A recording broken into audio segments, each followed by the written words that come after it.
കൊട്ടിയൂർ വൈശാഖ മഹോത്സവത്തിന്റെ പ്രധാന ചടങ്ങായ നെയ്യാട്ടത്തിനുള്ള ഒരുക്കങ്ങൾ വിവിധ മഠങ്ങൾ കേന്ദ്രീകരിച്ച് ആരംഭിച്ചു.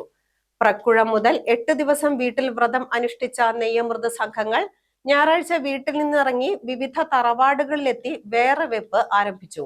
ആചാരാനുഷ്ഠാനങ്ങളോടെയുള്ള കുളിച്ചുകൂടലോടെയാണ് വേറെ വെപ്പിന് തുടക്കം കുറിച്ചത്.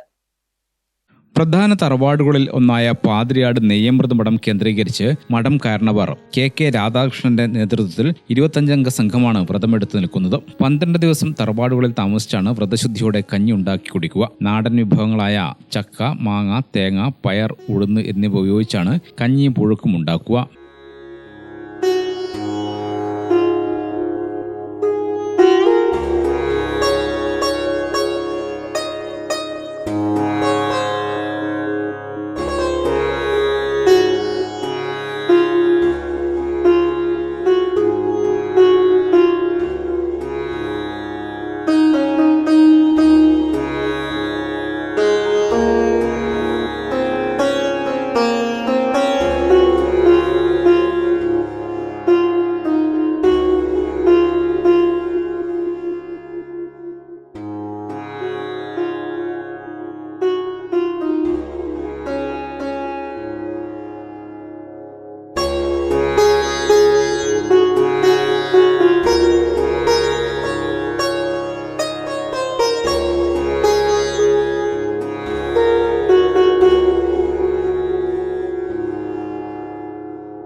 മെയ് 22-ന് ആയില്യം നക്ഷത്രത്തിൽ വ്രതക്കാർ മഠത്തിൽ കയറും. പിന്നീട് മഠത്തിൽ വെച്ചാണ് നെയ്യാട്ടത്തിനുള്ള നെയ്യും അനുബന്ധ സാമഗ്രികളും തയ്യാറാക്കുക.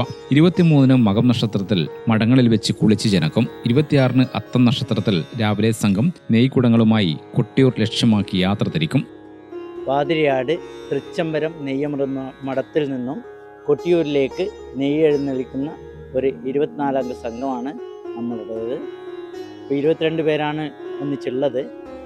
അപ്പോൾ അതിൽ നമ്മൾ സാധാരണ പ്രക്കൂഴം തൊട്ട് വ്രതം തുടങ്ങി 8 ദിവസം വീടുകളിൽ നിന്ന് കഞ്ഞി കുടിച്ച് അതിനുശേഷം വേറെ വെപ്പ് എന്നുള്ള ചടങ്ങുണ്ട്.